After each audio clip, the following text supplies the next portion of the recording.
এক রাতের ভারী বৃষ্টিতে তলিয়েছে সিলেট নগরের উপশহরের প্রধান সড়ক সহ প্রায় ৯০% এলাকা। পানি উঠেছে অনেক বাসাবাড়িতেও। Sylhet MAG Osmani medical college হাসপাতালের নিচতলা তলিয়ে গেছে, বিপাকে রোগী ও তাদের স্বজনরা। এদিকে ৭ উপজেলায় বন্যা পরিস্থিতি অপরিবর্তিত রয়েছে, সংকটে দুর্গতরা। সিলেট থেকে দীপু সিদ্দিকীর পাঠানো তথ্য ছবিতে ডেস্ক রিপোর্ট।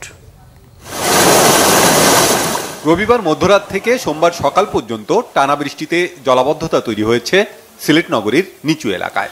জেলার প্রধান চিকিৎসা সেবা কেন্দ্র Sylhet MAG Osmani medical college হাসপাতালেও পানি ঢুকেছে, ব্যাহত হচ্ছে চিকিৎসা সেবা, বিপাকে রোগী ও তাদের স্বজনরা।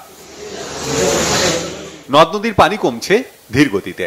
সুরমা ও কুশিয়ারা সহ বিভিন্ন নদীর পানি ১ থেকে ২ সেন্টিমিটার কমেছে। এতে আশ্রয় কেন্দ্রে অবস্থানরতদের ফেরার প্রতীক্ষা দীর্ঘায়িত হচ্ছে। পানিবন্দী মানুষের অভিযোগ, প্রত্যন্ত এলাকায় যাচ্ছে না ত্রাণ সহায়তা।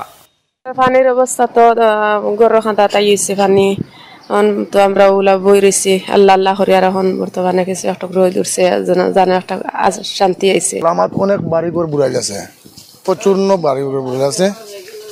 আপনার ঘূর্ণিঝড়, হালকা ঘূর্ণিঝড় আসিল, অনেক ক্ষতি হয়ে গেছে।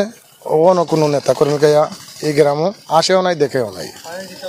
পানি বর্তমানে স্থিতিশীল আছে, কোনো বাড়েও নাই, কমে নাই। বর্ষারও বন্যা আসে, তো এটা ফটফরি আইছে এই বন্যাটা, এক রাইতে মারছে বন্যাটা।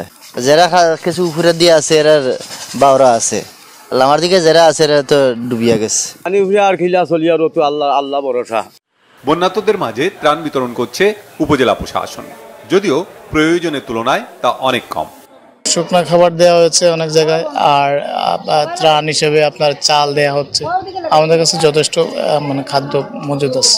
একটু কালকে খারাপ ছিল, কালকের চেয়ে আজকে একটু ভালো আছে, পানি কমছে। উজানে ভারত থেকে নেমে আসা পাহাড়ি ঢল ও ভারী বর্ষণে ২৯ মে থেকে সিলেটের গোয়াইনঘাট, কানাইঘাট, জৈন্তাপুর, কোম্পানিগঞ্জ, জকিগঞ্জ ছাড়াও বিয়ানীবাজার, গোলাপগঞ্জ ও সিলেট সদর উপজেলার লাখ লাখ মানুষ বন্যা কবলিত। দুর্গত এলাকাগুলোতে খোলা হয়েছে ৫৪৭টি আশ্রয় কেন্দ্র। বাংলাভিশন নিউজ।